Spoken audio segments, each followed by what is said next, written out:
పాలమూరు ఎత్తిపోతలపై రాష్ట్ర సర్కారు నిర్లక్ష్యం చూపిస్తుంది. వట్టెం రిజర్వాయర్ నీట మునిగిన నిమ్మకు నీరెత్తినట్టుగా ప్రవర్తిస్తుంది. ప్రాజెక్టులోని 2 టన్నెళ్లు పంప్ హౌస్లోకి భారీ ఎత్తున నీరు చేరింది. పంప్ హౌస్కు విద్యుత్ కనెక్షన్ ఇస్తే తప్ప డీవాటరింగ్ పనులు చేపట్టే అవకాశం లేదు. ప్రభుత్వం నిధులిస్తే తప్ప ప్రాజెక్టు పునరుద్ధరణ పనులు ముందుకు సాగవని అధికారులు చెబుతున్నారు.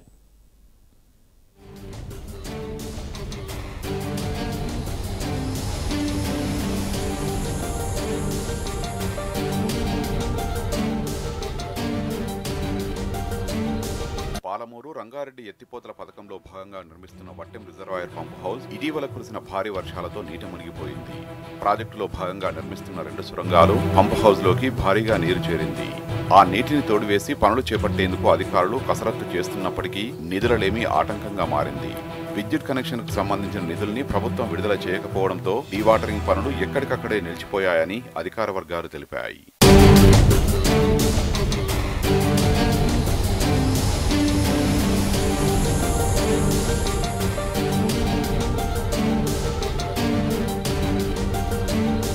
ఇటీవల కురిసిన భారీ వర్షాలతో నాగర్ కర్నూలు జిల్లా శ్రీపురం శివారులోని నాగనూరు చెరువు ఉప్పొంగడంతో పాటు ఆ చెరువు బ్యాక్ వాటర్ ఒక్కసారిగా పెరిగింది. సమీపంలోని వట్టెం రిజర్వాయర్ కు నీటిని తరలించే కట్టకు గండిపడి టన్నెల్లోకి భారీగా నీరు చేరింది.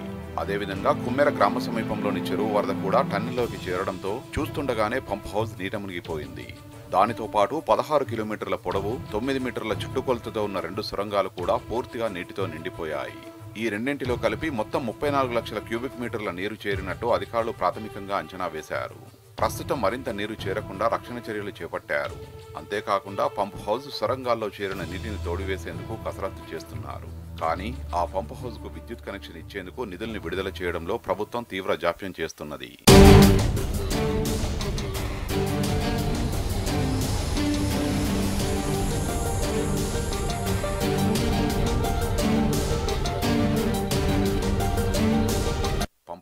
సొరంగాల్లోని వరద నీటిని తొలగించేందుకు మొత్తం 16 పంపుల్ని ఏర్పాటు చేయాలని అధికారులు భావించారు. డీవాటరింగ్ కు దాదాపు 1.5 రోజులు పడుతుందని అంటున్నారు. ఆ పనుల నిర్వహణకు 2 కోట్ల రూపాయలకు పైగా ఖర్చవుతుందని అంచనా వేశారు. కానీ ఇప్పుడు అలా కాకుండా తొలుత పంప్ హౌస్ డ్రాఫ్ట్ ట్యూబుల్లో చేరిన దాదాపు 5 నుండి 6 లక్షల క్యూబిక్ మీటర్ల వరద నీటిని అదనపు మోటార్ల ద్వారా తొలగించాలని నిర్ణయించినట్టు తెలిసింది. ఆ తర్వాత ప్రాజెక్టులోని పంపుల్ని సిద్ధం చేసి వాటి ద్వారానే టన్నెల్లోని దాదాపు 26 లక్షల క్యూబిక్ మీటర్ల వరద నీటిని తొలగించవచ్చని అభిప్రాయానికి వచ్చినట్టు సమాచారం. కానీ అసలు సమస్య ఇక్కడే మొదలైంది. పంపు హౌస్ కు విద్యుత్ కనెక్షన్ లేకపోవడంతో అధికారులు దిక్కుతోచని స్థితిలో పడ్డారు.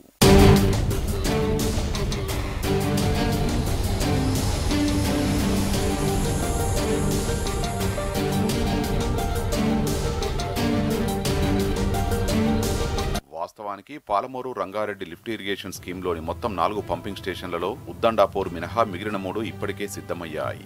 నార్లాపూర్ పంపింగ్ స్టేషన్లో 145 మెగావాట్ల సామర్థ్యంతో 8, ఏదుల పంపింగ్ స్టేషన్లో 9, వట్టెం పంపింగ్ స్టేషన్లో 9 పంపుల్ని ఏర్పాటు చేశారు. నార్లాపూర్ పంపింగ్ స్టేషన్లో ఇప్పటికే 2 పంపులకు విజయవంతంగా డ్రై రన్, వెట్ రన్ నిర్వహించారు. మిగిలిన ఏదుల, వట్టెం పంప్ హౌజులలోని పంపులను డ్రై రన్, వెట్ రన్ కు సిద్ధం చేశారు. కానీ ఆయా పంపింగ్ స్టేషన్లకు విద్యుత్ సరఫరా లేకపోవడంతో ఆ ప్రక్రియ గత కొన్ని నెలలుగా వాయిదా పడుతూ వస్తున్నది. వాటికి సర్వీస్ కనెక్షన్లు ఇవ్వాలంటే ఒక్కో పంపింగ్ స్టేషన్ కు దాదాపు 62 కోట్ల రూపాయల చొప్పున మొత్తంగా 124 కోట్ల రూపాయలు చెల్లించాల్సి ఉంటుందని అధికారులు చెబుతున్నారు.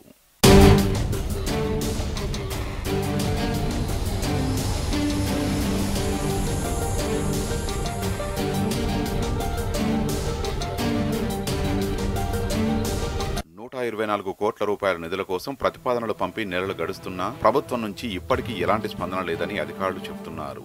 విద్యుత్ కనెక్షన్లు లేకపోవడమే డీవాటరింగ్ కు ఆటంకంగా మారిందని వివరించారు. ప్రభుత్వ నిధుల్ని విడుదల చేస్తే వెంటనే విద్యుత్ కనెక్షన్ తీసుకుని డీవాటరింగ్ చేస్తామని, తద్వారా సాధ్యమైనంత త్వరగా పంప్ హౌస్ ను పునరుద్ధరించేందుకు అవకాశం ఉంటుందని తెలిపారు. డీవాటరింగ్ తర్వాత మోటార్లను పరీక్షించాలన్నా తప్పకుండా విద్యుత్ కనెక్షన్ తీసుకోవాల్సిందేనని, నీట మునిగిన పంపుల్ని మళ్లీ సిద్ధం చేసేందుకు 10 నుంచి 20 రోజుల సమయం పడుతుందని అధికారులు స్పష్టం చేశారు. ఈ నేపథ్యంలో ప్రభుత్వం వెంటనే ట్రాన్స్కోకు నిధులు మళ్లించి పంపింగ్ స్టేషన్లకు సర్వీస్ కనెక్షన్ ఇప్పించాలని కోరుతున్నారు.